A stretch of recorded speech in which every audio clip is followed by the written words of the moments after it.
This is Hobby Talks, a podcast series exploring politics and policy-focused conversations with experts, scholars, and those guiding the most complex issues facing our region and state. This podcast is a production from the Hobby School of Public Affairs in partnership with the Center for Student Media at the University of Houston. In this episode, Hobby Talks host Jim Granado, Dean of the Hobby School, goes inside the Texas Capitol with State Representative Lauren Ashley Simmons. The state lawmaker shares insights into the '89 Texas legislature, her policy priorities, and her advice for students interested in public service. Welcome to Hobby Talks. I'm your host, Jim Granado, Dean of the Hobby School of Public Affairs at the University of Houston. In this episode, State Representative Lauren Ashley Simmons joins me to discuss the latest developments at the Texas Capitol and her public service journey. Representative Simmons represents House District 146 in South and Southwest Houston, including neighborhoods such as Westbury, the Willow Bend area, Braes Oaks, and historic Sunnyside. She is serving in her first year in public office and first term in the Texas House of Representatives. She is on the House Committees on Appropriations and Public Health. She also serves as the inaugural chair of the Texas Labor and Workforce Caucus. Representative Simmons, welcome.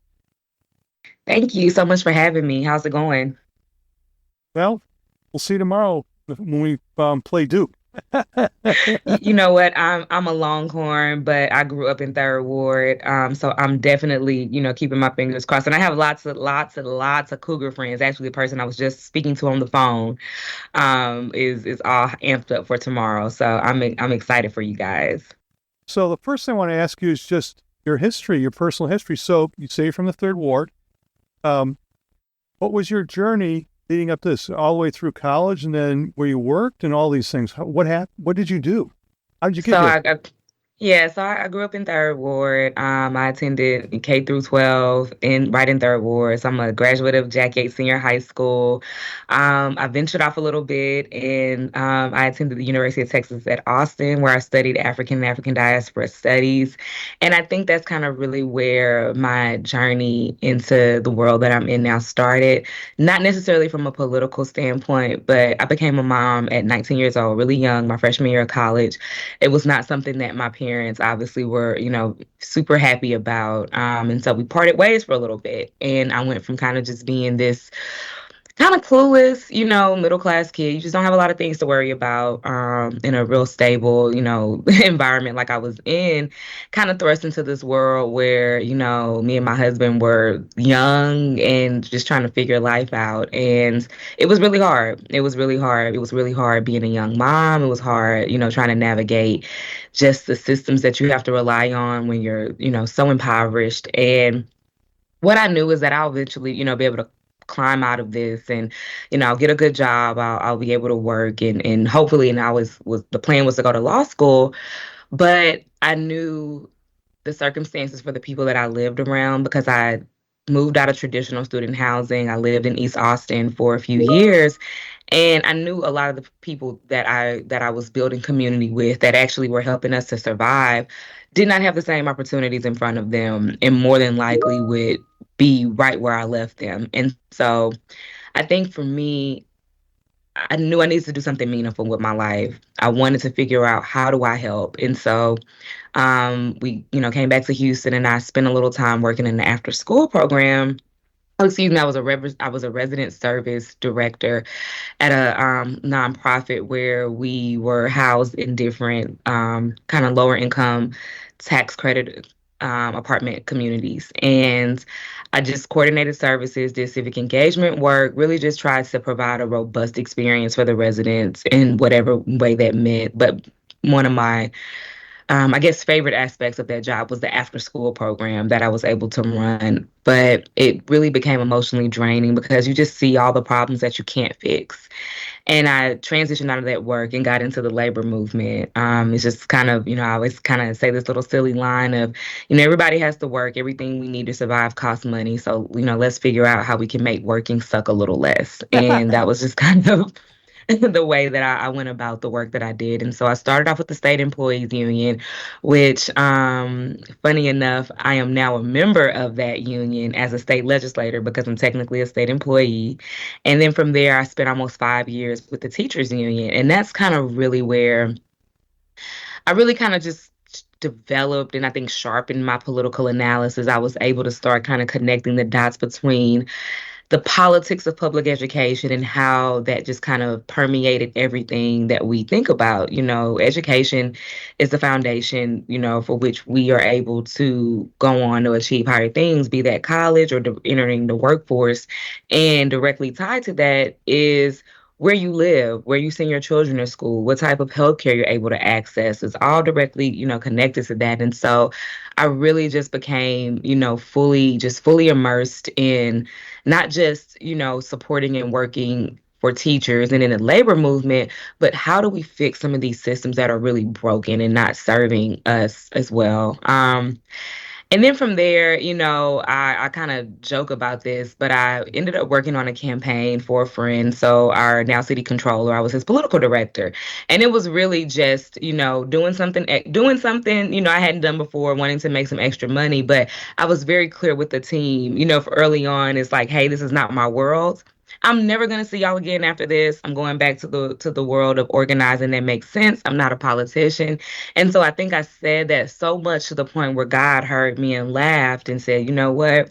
I'm going to set you on a path that you won't be able to turn back from. And kind of in the midst of that, our school district, Houston ISD, was taking over. I went to a meeting as a concerned and frustrated mom. Somebody recorded me, the video went viral, and then it was just kind of up from there or down from there, however you want to, frame it. So you lived a life. I want to talk about you're right in the middle of all the difficulties of growing up. So one of the things did you stay in school while you were raising the child? So how did you manage that? That's tough. Oh, it was hard. It was a big juggling act. There were times where he came to school with me. If his dad was at work, there were times where, we'd have friends that would, keep him and watch him. And eventually we were able to mend fences with my family. And kind of the minute, we found our way back to each other. They were very involved grandparents. So I was able to, send him to go to grandma's and grandpa's house in Houston, and he, go down there and eat all the candy and snacks he wanted, and so I could have some time to study. And so we fought our way through. We fought our way through. And that baby is now is 17 and a senior in high school himself, and was very recently accepted into UT Austin. So it kind of a full circle proud mama moment. We actually just did our campus tour a couple of days ago while he was here visiting in town. So it was worth all. It was worth every struggle. And I tell him all the time, because he has a little sister. My daughter's 10 years old, and she was born kind of under some different circumstances. But I tell him, I don't ever want you to think of your birth and existence in this world that it was some type of hindrance for me, because I was kind of, just in the world, not really understanding how things worked. And I had a crash course in life that not only was hard, but it really opened my eyes to the really just how difficult and how hard it is and how traumatizing it is to be poor. And as much as we struggled, in those early years, I'm so proud of just who he has become and how he is a big part of the reason I am where I am right now. Like, I would not be doing this. State Rep Lauren Ashley Simmons would not be here without those experiences. So it was all worth it in the end. One of the things in this job is, and all the people you meet like you, it's no matter how prominent, successful, everybody has a story. Everybody's got trials, and just they had, and so you see this person at the end of much of this, and then you learn about things what you just, it's just amazing to me. And so congratulations to him and to you. Thank you so much. He's worked very hard. I have to brag on him a little bit. He's the student body president. He's number 4 in his class. He is in the cinematography club. I mean, he has just done some amazing things. And being a good parent, you want to to think of yourself and kind of take the credit for the things that your children do. But he is absolutely just an amazing kid on his own. And his little sister is too. She is tough as nails. That's my really special baby. She has sickle cell disease, but you're talking about somebody who's a fighter and just doesn't give up and is so tough. She came to the Capitol with him, and she had to take a headshot for our big composite photo that hangs in the gallery. I mean, excuse me, it hangs in the chamber. And if you're under a certain age, you get to be considered a mascot.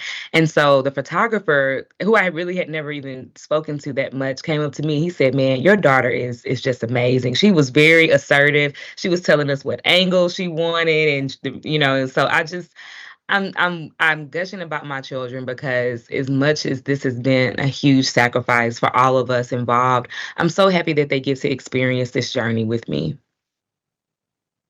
Well, the legislature gets intense between the start of March and the end of May. So far, is it what you expected? So, outside of becoming a mom at 19, this is probably the craziest thing that I've ever done or experienced in my life. I was familiar with the Capitol, familiar with a lot of the legislators, because when you work in advocacy from the labor side, but also the work that I did with criminal justice and victims support and victims' rights, you spend a little bit of time here. You're writing these people letters and emails, you're visiting their offices, but it is just very different on the other side, I have to admit. And I'm still in some ways, I kind of feel like a fish out of water. I often say, hey, as the regular person on the team, let's think about how this impacts just normal people. And that people are just, and I know kind of I know they roll their eyes a little bit, but it's not me trying to draw a distance or a distinction between myself as much as just wanting to help remind my colleagues that there are real people at the end of these decisions that we make, at the end of these policies. And yes, we all have to campaign to get here. But once we win the day after that Wednesday after the election, it's work time. And we have constituents. We all have 200,000 plus people that depend on us. And I really appreciate just being able to kind of serve as that voice that maybe sometimes that you don't hear and provide that perspective. So, you've passed the milestone this session, the bill filing deadline. What does your day to day work look like now? Yeah, so it's kind of just fast paced. There's this cliche that everyone uses, and the first time I think I heard it was in orientation. It says it's gonna feel like you're drinking water out of a fire hose. And the first time I heard it, I kind of rolled my eyes, and I was like, "What does that mean?" But then, and people just say it all the time, over and over. Now I absolutely know what that means. So I filed 50 plus bills. I'm currently in the process of working many of those bills. I'm on the appropriations committee as a freshman, and so if you know anything about our state budget, how large our economy is, how many systems we have to fund, it is a lot. I'm on the Article 3 subcommittee, which is specific education funding. And so I'm just like, oh my gosh, we have so many university systems and all of these programs. And it's fascinating, it's amazing, but it's a really daunting task. And I don't know if you've seen the printout of our budget, but it's like it's thick. It's a heavy document. It's like 1,000 pages. And that is work that we've had to do. And then I'm also on the public health committee. So we're starting to hear bills. And we will get to public health at 8 a.m. And we'll hear our last bill at 5 p.m. We'll take a small break to go to the floor and then we come right back. I actually laid out my first bill last earlier this week. My children, I'm about to say last week, time just does not exist in this vacuum of the Capitol, but I was able to lay out my first bill, and my children had an opportunity to witness that. So that was really just kind of a awesome and very big moment for myself. But it is a lot of work, and it's the actual aspect of having like to do the work of a legislator. I still have to make time for my family, but I also have to make time and tend to my constituents in the district. And then on the other side of that, it's the relationship building aspect. You can be the smartest person here and you can have the best ideas, but if you're not able to kind of shake some hands and make a few friends here, it's a really difficult it's a really difficult journey. And being a legislator, in my opinion, is just unlike anything else. We're not judges, we're not mayors, so we are not executives, we are not the final end person. Anything that I want to do, I need 70, at minimum 75 other people to agree with it. And then I need a majority on the other side of the chamber. And then I need the governor to say, okay, you know what? Yeah, I'll sign off on this. And so having to figure out how to kind of navigate all of these different personalities, all of these different, just different dynamics has been it's been a lot. But I think I'm finding my footing. Um, Even just with the bill that I laid out last week, I had, originally like almost 50 co-authors on it, in addition to the joint authors. It was recently moved to a lower bill number, so it was like 1,800 something. Now it's House Bill 107. So, it kind of is presented as a priority, which is really, really, I'm really excited about. I think I may be the only freshman in the minority party that has what we call a priority bill number. So we're new. My team is very experienced. I was very intentional about hiring people that had more experience in this building than me. My name is on the door. I have the charisma and the enthusiasm, whatever, but that only gets you so far. You have to know how to work this system. And so, we're finding our footing, and I think we're doing a pretty good job so far. Congratulations. I mean, Governor Hobby used to say to me, number one rule is keep your promises. The word Yes. this person sticks. So, Yes. especially when you look at Yes. people on the other side of the aisle and you say, okay, I'll support this, and you follow through, they're going to remember that. So, this is, it's a repeat performance. You're going to come back and talk to people again. So, I'm sure sounds like that's what you're doing. It's like you're building the trust. There's going to be disagreements, but every once in a while, I'll be able to work with you on this, and you stick, and that's you form a friendship with that, and that's very important, I suspect.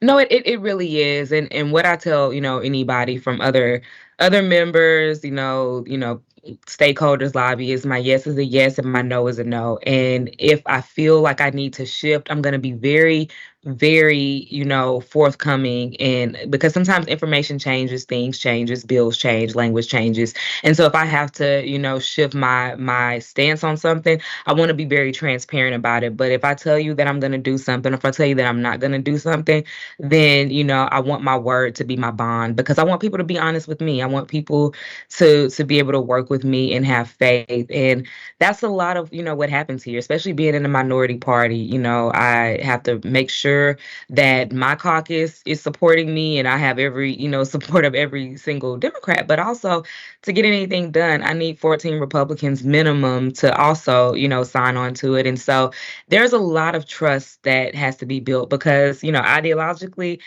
there are some people I'm probably as opposite from as you could ever imagine. I don't have any qualms about that. I am who I am. I represent the district that elected me, and those are our values, and we share those values. But at the same time, what I've learned here is that you may disagree with somebody 99.9% of the time, but there will be that one thing that you agree on and that you are going to champion together, because it's not just good for your respective districts, but it's also good for Texas. And so it has been a challenge for me, because again, as an organizer, I was able to kind of live in my own very happy echo chamber of delusion, right? You dream really big, and I don't want to say delusion in a negative way, but you get to dream really big. You get to say, "Hey, look, we have this surplus, and this is what we should be doing with it. This is what matters to Texans." And then you get in it and you realize, "Oh, okay, well, I understand the incrementalism of bureaucracy now, and it's not as fun and it's not as cool, but." There's a reason why things kind of work the way they work. When you're making laws for 30 million people, you got to be intentional about that. It's not a process that you want to rush through. And so I've gained a lot of respect for this, even when it frustrates me, even when it upsets me. I'm a Texan through and through. Even sometimes when it feels like the state doesn't love me back, I'm not leaving, I'm not running and going anywhere. So as much as I can bring my perspective, forward, make sure that my constituents have a seat at the table, because I remind people, you can think what you want to think about this state ideologically, but we're Texans too. House District 146 is a big old blue dot, in this state. But guess what? Our people's voices matter. And I want to make sure that every step of the way they feel represented well. Okay, you mentioned the viral moment with Mike Miles. I want you to take us back to that. As a mom and public education advocate voicing concerns about the takeover, how did that moment shape your run for office, and what drove you to challenge an incumbent for the seat, Texas House? You know what? What I think the funniest thing about that whole situation is I almost didn't go to that meeting. Wow. There was another community meeting happening. Our county commissioner was having a meeting about the precinct one budget. And I did not want to go to the HISD meeting because I felt like if I attend this meeting, I'm validating what feels like a sham of a process, and I don't even want to engage. I work for the I wasn't working for the teachers union anymore, but we had kind of kept up with, Mike Miles through his tenure in Dallas ISD. So I had my preconceived notions, I had my own bias, and I said, you know what? Let me go to the meeting and at least hear him out. I need to, if I'm going to be a mature person in this, if I'm going to be a parent that wants to be brought to the table and engaged as a stakeholder, I need to just attend and hear. And so I sat in that meeting and I walked out at one point before I went up to speak because I was just done. I didn't like the way the information was being presented to us. I didn't like what it felt like we were actually at a middle school in the district that I now represent. And I'm looking around at these parents, some of them are coming with their fast food worker uniforms on. You can tell they had been at work all day, and just kind of this notion that, and I'm not gonna he did not say this verbatim, but it just felt like your kids are failing and y'all don't care enough. And I'm looking around like, man, every single person in here cares. This is my community. Don't treat us this way. And so there were a lot of people, former teachers. One of my son's former teachers had gotten up and spoke, eloquently. They had charts and graphs, and it just felt like every comment was just like, okay, thank you, okay, thank you, okay, thank you. And so by the time I got up, I was like, look, I don't have anything useful or helpful to say. I'm just about to give him a piece of my mind at this point. You know what? What's the worst that could happen, right? He'll just ignore me. Somebody recorded that interaction, and I remember getting a message like a couple of days later, and somebody was like, you're going viral on teacher TikTok. And I'm like, what's TikTok and what's teacher TikTok? I was completely confused. And I didn't think about it anymore. And then I remember my dad sending me the video, and he was just like, wow, I'm so proud of you. And I was like, how did you get this? Where did this come from? I started kind of like freaking out. And slowly it was just everywhere. I think Viola Davis had posted it on Instagram, and I didn't believe it because I remember an elderly church member of mine was like, I think Viola Davis posted your video. And I said, oh no, that's probably a parody account. People make fake accounts on the internet all the time. And then she sent it to me, and I said, oh no, this is actually Viola Davis. Oh wow. And then, we started doing all these different like news, media spots, and kind of talking about it. And at first, because again, if you see how I always regret the way I was dressed at that meeting, but again, I wasn't planning on going. I just kind of got home from work, rolled out of bed, and popped up at the meeting. And I always think about my mom, my late mom, who is no longer here with us. And all I could think about her saying from heaven is like, girl, you didn't have a better pair of jeans that you could have wore to that meeting. But I just did not anticipate anything like that happening. But in a way, I'm very glad it did, because I think the reason that video went viral was because so many people resonated with it, right? It was parents who felt frustrated at the failures of, what they felt like was a system that was not doing justice by its children. Educators who feel underappreciated, who are in these schools that are under-resourced.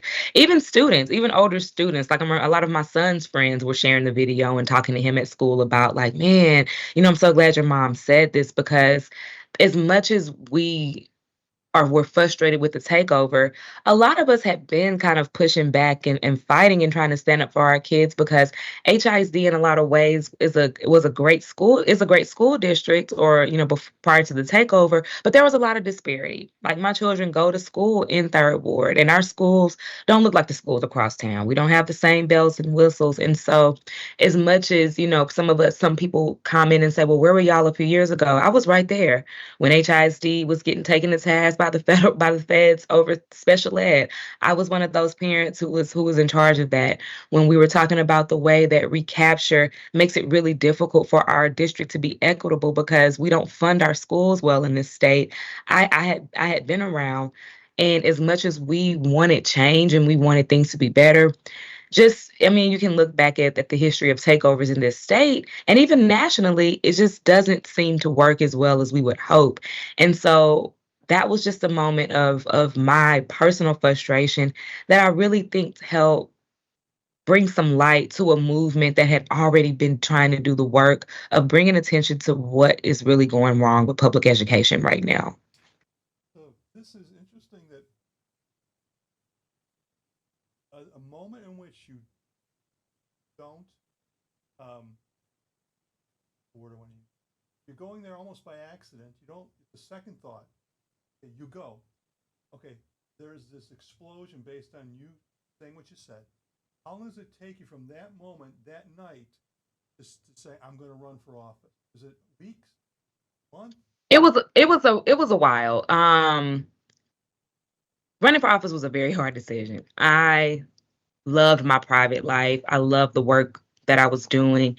And even when that video went viral, it caused and I don't want to sound negative, but it was a bit disruptive. It was a lot of attention in a way that, and if you know anything about organizers, we try to be in the background as much as possible. It's about the people, it's about the mission. I want to help you come to the microphone and get on the platform and talk, but I don't want to be the person in the front doing that. And so even with that moment, I was very ready for it to kind of come and go so I could kind of get back to my life. But I think it was just one of those things that it aligned in such a way that I felt like I had to. I had an opportunity. I had this moment that, put me on the forefront. It gave me, some recognition, some name recognition. And I just felt like, the time is now. And I had some conversations with people that I really trusted before I decided to kind of just take the plunge. And there was one person who, and I said, "Oh, now you're trying to organize me." And basically, his words were kind of like, if you let this opportunity pass and you don't challenge someone that you think is not good for your district, are you really the advocate you think you are or say you are? And that was just kind of it for me. I hate being challenged. I hate when somebody is like it. So I said, you know what? Best case scenario, I win this race and I go to Austin and represent my district. Worst case, I just go back to my nice, quiet little private life and move on. And yeah, once I saw, there wasn't anyone else entering the race, and this is no disrespect to the other candidate who was in the race at the time. I have immense respect for anybody that tries to take on an incumbent because it's very hard. But I just felt like this is going to be a task. It is extremely hard to unseat an incumbent. I don't care how unpopular you think they are. Um, and I just wanted to give my district the best shot because, if we miss this opportunity, each session, it was going to be harder and harder to remove this person. And so after talking to and actually being approached by friends and family who lived in the district and talking to people that I cared about and the people that I knew I was going to have to rely on for support, it just made sense. And it felt like it was the thing that I was supposed to be doing. And it was a rough race. I will not diminish that aspect in any way. On the other side, it looks like we kind of coasted to victory. But when we were in it, some of the things that I experienced, some of the things that my family went through, our safety was in jeopardy at one point. It was rough. But being where I am now, sitting where I am at this point, it was worth it. It was so worth it.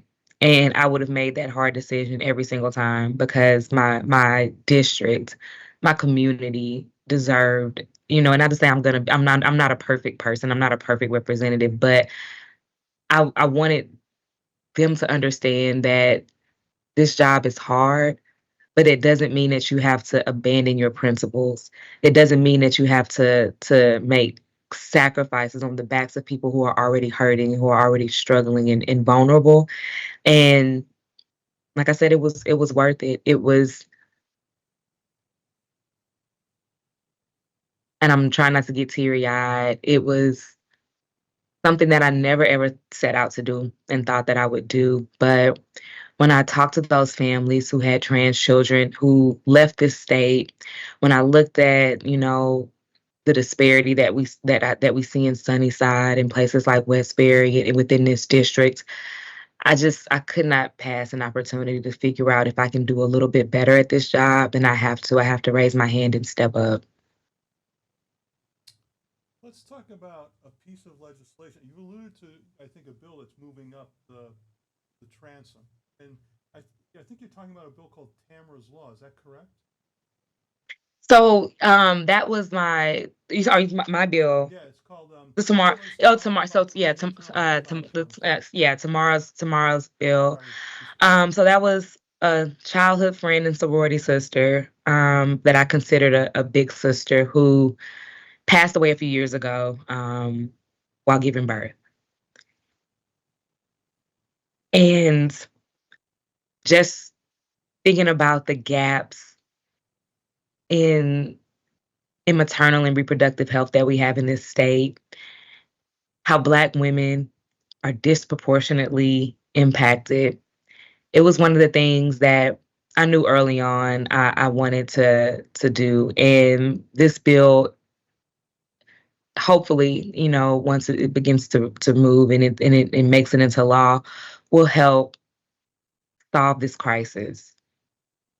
And I remember reaching out to her family that I have known since I was a little girl. And I was like, look, I don't want to make a spectacle of what happened to Tomorrow. And I'm not going to put her name on this without your blessing. But I want you to know, however this goes, that this is the reason why I'm doing this.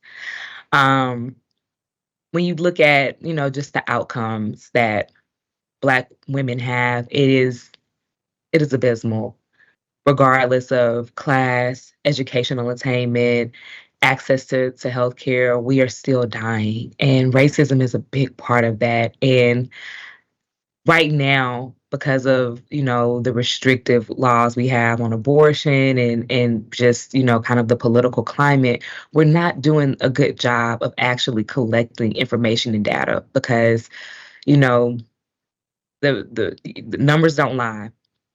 And this is something that I want to happen because I want us to have to answer to why we are failing so many women in this state. So that's one of the pieces of legislation. And a lot of this, a lot of my focus is just kind of stuff that impacts regular people. There's from the healthcare aspect to the, tenants' rights package that we put together to, some of the labor focused things that we have. It's really just what are things that will make life better. The bill that I laid out earlier this week was the sickle cell registry bill.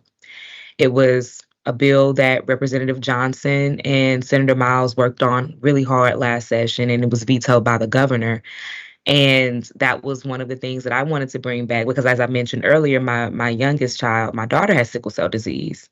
And I remember when that bill got vetoed, just boohooing because if you know anything about parents and caregivers of children with genetic illnesses, we feel immense guilt because you feel like it's your fault. Your child has this disease because you and your spouse, or partner have whatever the trait is, and your child is now saddled with having to deal and navigate with a life-threatening illness. And so even at that moment, I never thought I'd be the person bringing that bill back.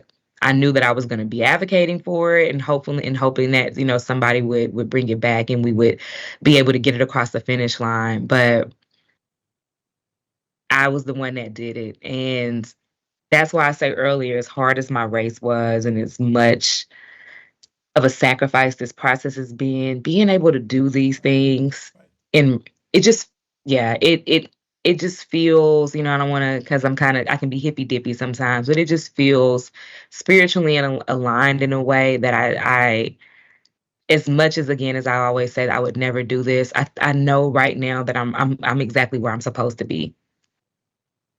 Let's talk about Mars Law a little more. So, how did you start want to garner bipartisan support? And we've talked about this trust issue thing. Did you just walk up to members with some data and say, "I want to talk to you about this issue"? Did your staffers liaise for you, or how did you? What's the nuts and bolts of starting that process? You know what? It's just conversations. It's conversations. I think what I love the most about being a member of this body is we all represent very different districts in this state. Even my neighbors that I'm contiguous with, there are a lot of similarities, but in some way there's a lot of differences. And so when you start getting, going across the state up into the Panhandle and West Texas and really getting to know people and talking to them and hearing about it, I always try to go to, when people have their regional days here, I try to go to those receptions because I love meeting and hearing my colleagues talk about the places that they're from and the places and people that they love. And so over time, we've been able to, and it's only been a few months, but really being able to try to build those relationships with people and just hear them where they are. I am a staunch, Democrat and to the left of a lot of people on a lot of issues, but I try not to be a scold in a way. And this is a newer transition for me because a lot of times I'm a finger wagger. I can't help it because I know what I believe, I know what I know is right, and I need you to hear me out. But I knew coming into this body that I would not be able to conduct myself that way and get anything done. So I had to balance and I had to really dip into my organizing bag and say, everybody you organized was not a liberal, progressive Democrat like you. What did you do to get those people to trust you as their union rep? Go back to that. And so that's what I did. And so it just started with conversations, things that I care about, that I'm passionate about. But also, look, you have people in your district that are not surviving childbirth. You have people in your district that have chronic rare diseases that are life threatening. These are not partisan issues. This is not a red or a blue or a left or a right issue. This is something that we can work together on. And I think, for the most part, you can kind of see in that list of co-authors and joint authors that I have on some of my bills that, you know, as much as I, am new to this process, I think I'm doing in some ways a pretty good job of making, some headway. Now I will say preface this with we hadn't had anything too, controversial come to the floor yet. So I haven't had to go to the back mic and do any, scolding just yet. But even with that, I think that I'm building a reputation here of somebody who is here to work.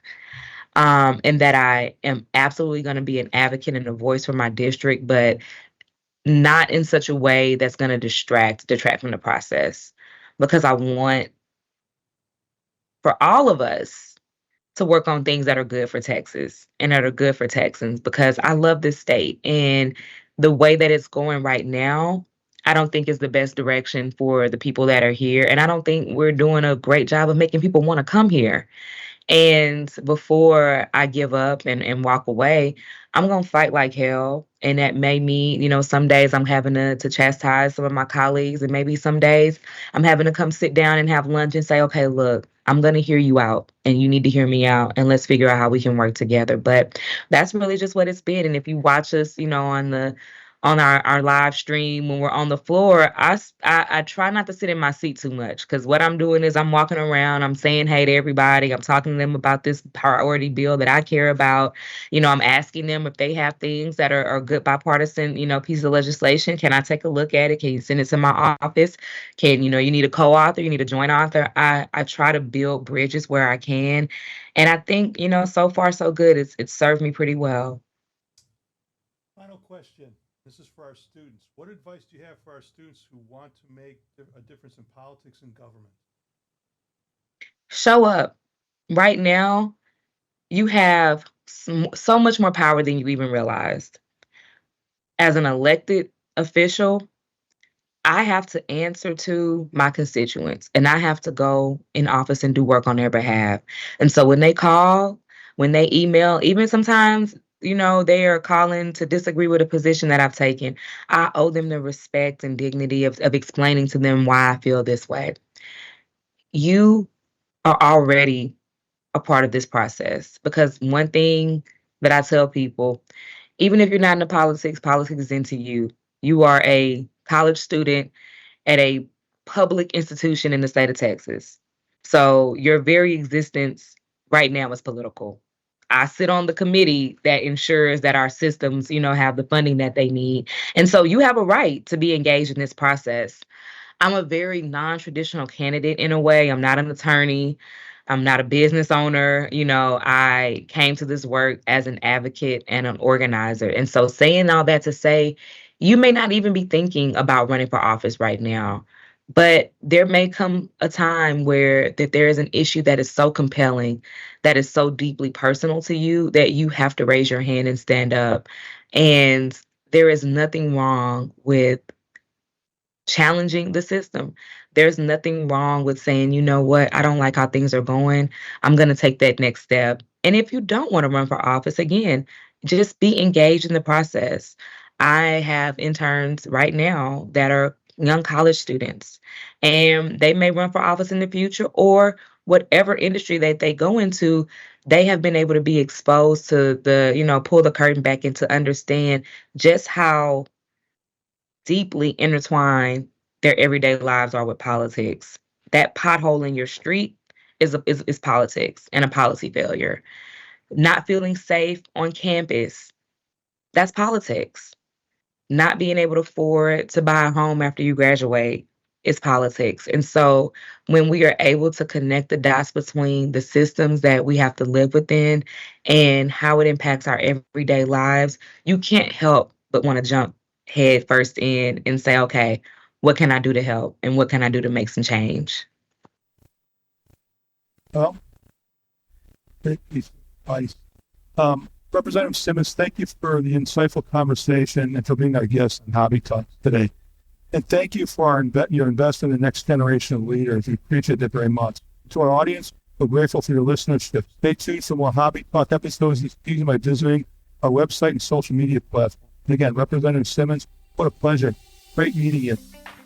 Thank you so much. I really appreciate the opportunity. Thank you for listening. This podcast represents the views of the guests and not of the University of Houston.